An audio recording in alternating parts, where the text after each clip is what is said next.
Come on, man. Just look at that. It's beautiful. If you look hard enough, you can see every color of the rainbow represented right there. Amazing.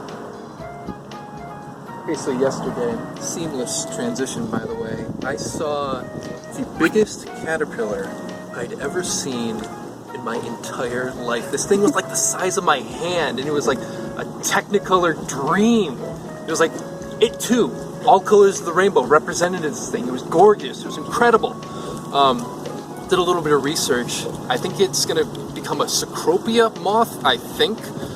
Totally non-invasive, doesn't bite, doesn't sting, just likes to party. But this one in particular looked lost. So we moved it to a poplar tree. Apparently they like those. It looked really happy. I just hope, we didn't break nature. A couple summers back, we were staying at these cabins in Traverse City, Grand Traverse Bay, Lake Michigan. You were there. Yes. My sister's behind the camera there. Hi, Jenna. I was there, present. Our cousin David was there too. We were just hanging out on the beach.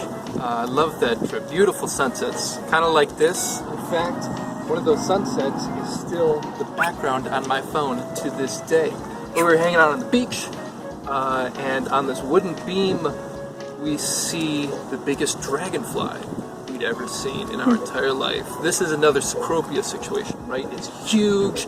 It's just so many different colors, like an impossible number of colors, like a mantis shrimp. It was incredible. And it wasn't afraid of us. That was the weird part. So we get really, really close, and we see that its legs are caught in the spider's web. And then the spider shows up. I mean, we're talking about big bugs. We're talking about stunning visuals. This spider was like the size of my head. David freaks out. He goes, "Oh no, that's saying something, cause big head right here. She's got to take a pin to it every so often."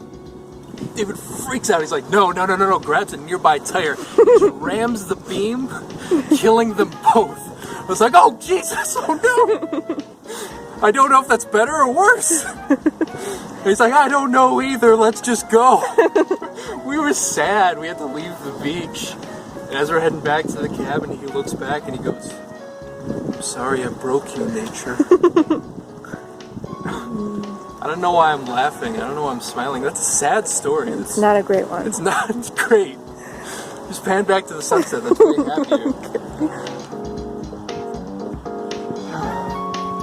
My caterpillar buddy's doing okay. Yo, he's cocooning. Look at this. Come here. Look at it from down here. I know, it's nuts. It's like all silk. It's ridiculous.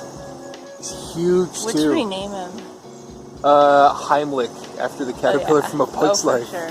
Little Heimlich here is going to become a beautiful butterfly. Whoa! I was about to fall off the concrete block here. Ah!